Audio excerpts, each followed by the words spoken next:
So what is going on, beautiful people? It's the first video where I've shown my face, so hi. Today I want to talk to you about why 90% of retail traders tend to lose money. Now, this is something that is super important to know because I feel like not many people speak about it as bluntly as I'm going to talk about it. So let's break this down. What the fuck am I talking about? Well, we've all heard the statistic, and if you haven't heard this, then I'm about to tell it to you, right? So it goes like this: 90% of retail traders. It might be something more specific like FX, like CFD traders. I'm not 100% sure. But 90% of retail traders lose 90% of their money in 90 days. It's an impressive metric. It's very similar. If you look at prop firms, it will look something like this, just worded differently. And of course, if you've been doing this any decent amount of time, you'll have your own ideas as to why this is. But I want to go a little bit deeper into this topic and not just be like, oh, you're using the wrong strategy. Because unfortunately, the problem is a lot more systemic. The whole education space, the way that it is now, is constructed in a way where it has been essentially developed through bad intentions. Now, what does that mean? I've also realized my laptop is not plugged in, so let's just plug that puppy in. Magic.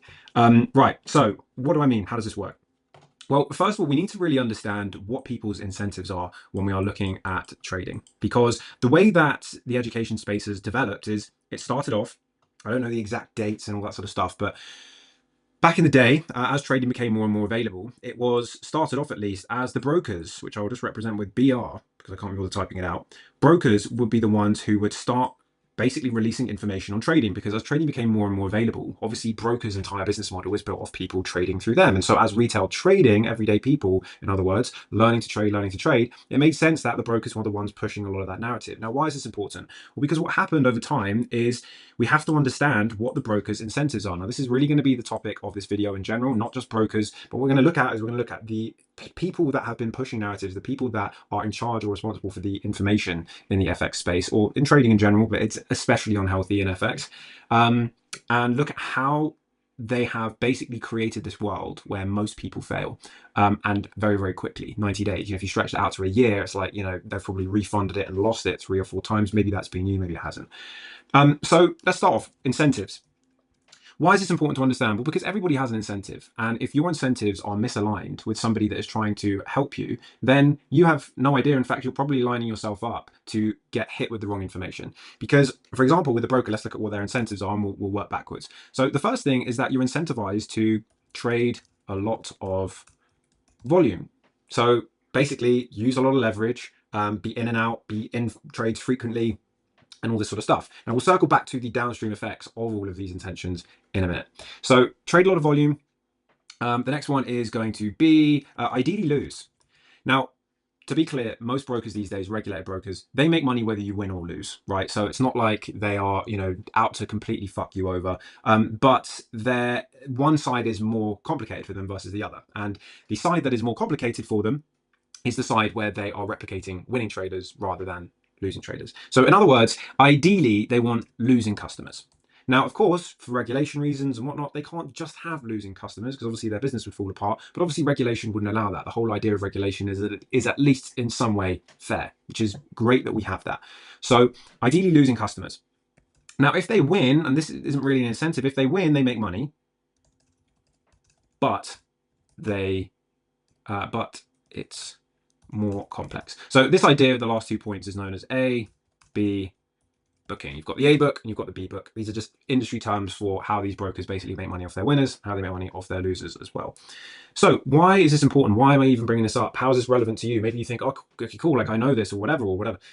Why is this important? Well, it's very simple. Because the incentives give you clues as to what they're going to push to people. And what did brokers push to people in the early days? Well, they pushed people to the logical thing if you wanted someone to trade a lot of volume, which was scalping, day trading. Now, these things are this is basically the start of where this idea came about. Now, it wasn't the complete start, because if you go back to something like 1980s, maybe 1990s, like there were a lot more inefficiencies, a lot less of a dominance from algorithms, where you could potentially get an edge from scalping, day trading, these sorts of things. Now, am I saying that these things, all out don't work? I'm not saying that at all. But I'm saying that the way most people do it is wrong. Now, we'll get onto what I mean by that in a moment, or maybe in the next video. But this is really important to understand, because if you understand that brokers fundamentally don't have your best interests at heart, they have their best interests at heart. And again, that's not a bad thing. Like all businesses work like that. But it's important to know because it means that you need to understand how the information flow has gone over the years. So what's happened over time. So at first, this was kind of fairly self-explanatory. Regulation was a little bit looser. And so what happens is they put their ideas, which we'll represent with a I and a circle. So these are the broker's ideas, and they would push this out. So back in the day, that might have been through, a variety of forms. It could have been through newspapers, could have been news on TV, so just TV in general, basically any kind of media, and then eventually today, social media, etc. Now, what is the effect of this? Well, if you were around at the exact point that they started pushing these narratives, you probably would have been able to spot it at least a little easier. But now what's happened is we've come so far into the kind of retail trading space that the lines have become blurred about where did good information stop and where did good information, or where does the good information even start? And this is a really common problem with retail traders, and often a problem that they don't even know that they have. And so what does this mean? Well, if we have all of this, it means that from this, what happens when people get interested in something, they'll get interested based on something they see. And if all that's in front of them most of the time is the media, people who typically haven't had a finance background, maybe haven't even had a finance education of any sorts whatsoever, they will start looking essentially to this stuff as gospel. And when they research or try to educate themselves, they're educating themselves essentially based off propaganda, because that propaganda is basically designed to get you to trade in the way that benefits the broker. And so what this means is it means that over time, what happens is we get a load of educators like me, hello, and what these people do, and again, this is a generalization, not all educators are bad. There are some really, really good ones out there. But what happens, regardless of what you want to do, is these educators are getting their information from different ways. And you just, each one builds off the previous. And over time, what happens is you basically get like this giant game of Chinese whispers of like, oh, he said this, she said that, therefore this, let me add this to this. And they start adding concept to concept to concept to concept. And you have this web where you're like, wait a second, I've spent 3 years of my life, definitely not talking from experience. And you spent 3 years of your life studying something, learning it, educate yourself about it, putting all of your effort into it. And you realize that you spend most of your time on stuff that just doesn't work, stuff that never really pushed the needle forward for you.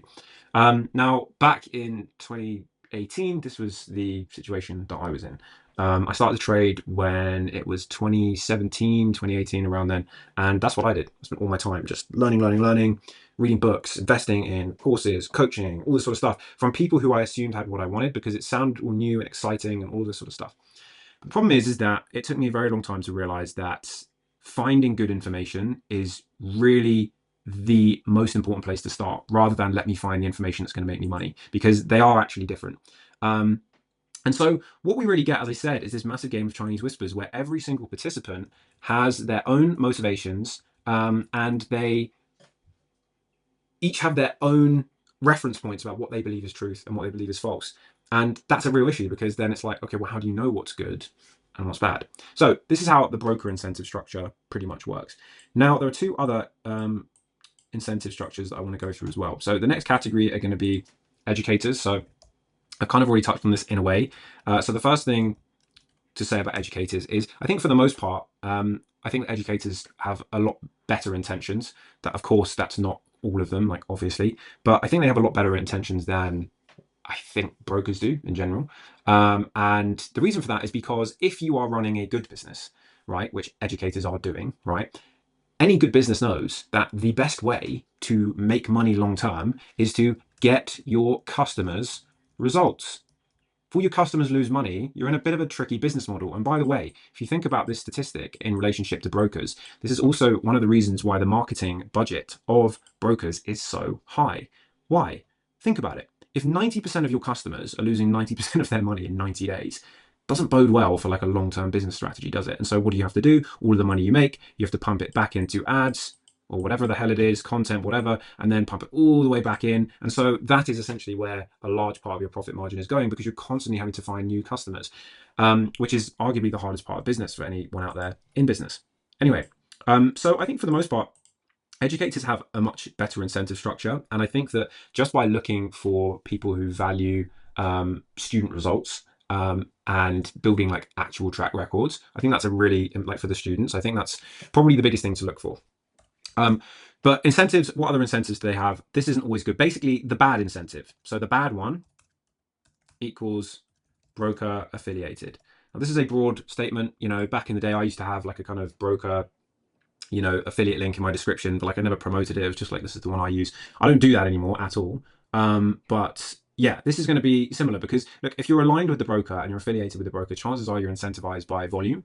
And if you're incentivized by volume, not only is that you're going to run into regulation issues, but it's also it's not really the alignment you want, because why would you want someone that's teaching you to be incentivized by you doing things that may not lead to you becoming the person you want to be? And in the context of trading too often in the wrong assets at the wrong time, which is why scalping and day trading in a lot of cases don't work in the way that people think that they work. I'll get onto that again, maybe next video or something.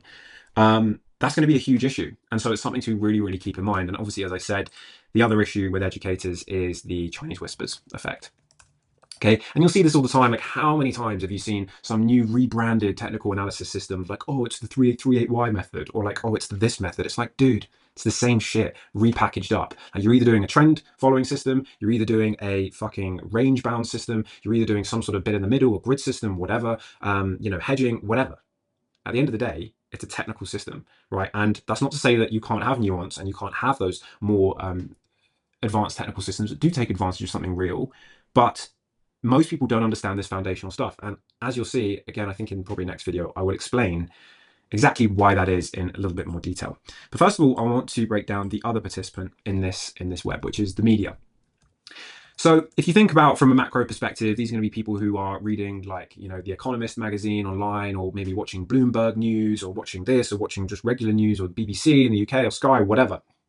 What's the problem with this?